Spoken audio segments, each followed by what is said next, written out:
Hi, YouTube. Hello, YouTube. We are doing some more story time today, but this time I'm joined by my guest, Lily, my girlfriend. Yes, I am. So we're gonna talk about childhood pets. Why? I don't fucking know. It's the only thing we could really think of. I was bored, and I'm about to go to work. So. And plus, my life is pretty uneventful, so I didn't have many other things to talk about, really. Unlike my life, that's pretty fucking eventful when it comes to my childhood. Yes, it is.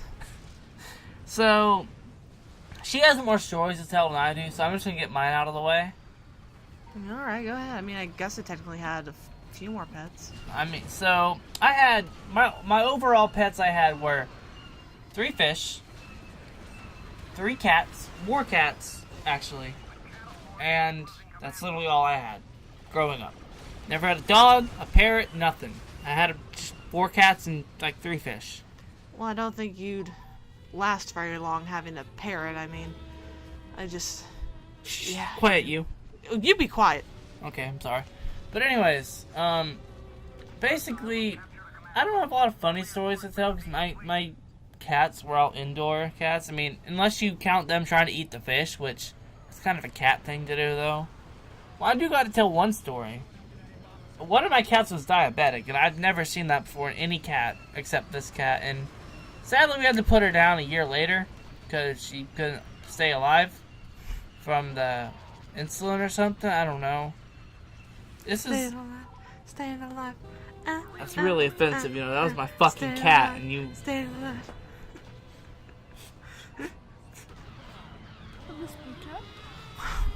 She's in a better place. Anyways. And non-diabetic. Yeah. Anyways, I guess that's all we have to say. I mean, I have a cat right now. He's like 6 years old. He's fucking crazy. She can attest to that. Well, he's literally just a cat in every sense of the word. He's just very stereotypical, like, independent feline.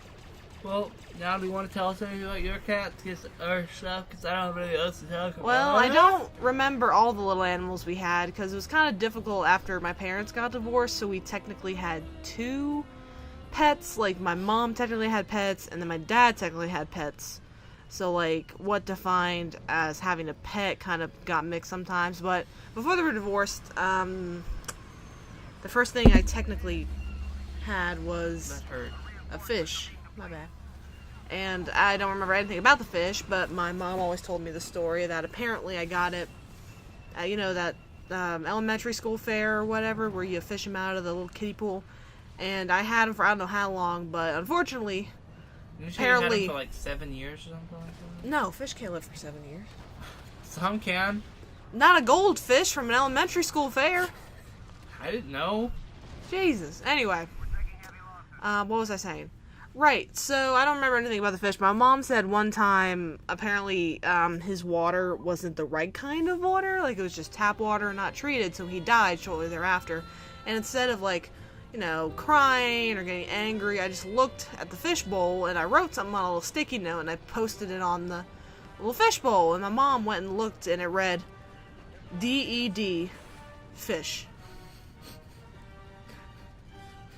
And then I remember this part. I demanded the fish be buried outside, even though I think shortly thereafter the neighbor's cat ate it. So that was lovely.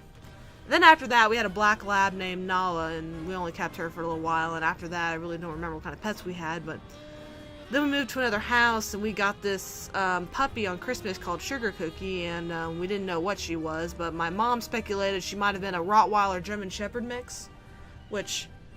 To those viewers who aren't very familiar with dog breeds, there's 2 dog breeds you never want to mix because she got almost as big as I was by 6 months. And I'm a pretty big child. I've always been very tall. So she, well, if I remember correctly, she busted a hole through one of the window screens. And one night, oh, I actually do remember this. One night I was lying in bed and I was just kind of hanging around. It must have been, I don't know, maybe around 10 o'clock, and all of a sudden I heard our dog yelp very loudly, which I could hear from the backyard, and my dad came in cursing up a storm, and turns out she had somehow gotten her head wrapped around and stuck inside the patio umbrella that came with our table. It was just sitting there pitifully. So my dad, thought, well, I gotta get her neck out because poor thing will suffocate, and tried to get her out. And once he got her out, she must have yelped and bit him. I mean, it didn't really break the skin that much. It was just a fearful bite, and soon thereafter we had to get rid of her. Apparently, she got worms, unfortunately, but I'm sure she found a good home. Die? No, not to my memory. I never heard anything about her. And then after that, my mom, once my parents divorced, got us a cat named Patsy, a little calico cat, and she was very nice. She didn't do much. She was just a fat kind of kitty that was like really my affectionate. Well, your cat's not fat. Mine was fat. Well, she wasn't fat, but she was chubby. She was a chubby kitty.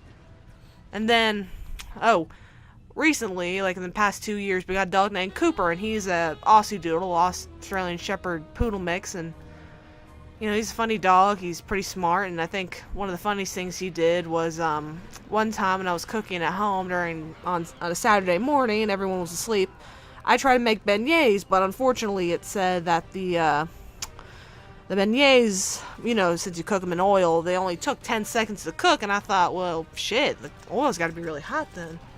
And before I knew it, a grease fire happened. And it got pretty big. It didn't burn anything, fortunately, but it got fairly big, and the damn dog bit me twice. Well, he bit my pants, fortunately, and didn't break my skin or anything. I didn't realize this until after the fire went out. I don't know why. Maybe he was just excited too much, or fearful, or trying to get me out of the fire. I don't know. And then after everything's said and done, after it's been put out, I turn around, and it looks like during the whole ordeal, instead of trying to be helpful in any sort of way, he shit on the carpet. You literally made him shit himself. Yes. This is the only known occasion where I have actually made a dog shit himself out of fear. I scared the shit out of my dog. Jesus. Never heard of this actually happening before, but it is what it is. Well, I guess we're done here. Well, I guess. I mean, there are more pet stories, but... We can save that for another video. Pet stories, too. Pet stories, too. All of my mom's cats. All 37. Is that going to be a direct-to-DVD sequel or like a movie theater? That I think that deserves its own movie theater. Oh, yeah. That's definitely interesting. Well, thanks for watching. Subscribe for more, and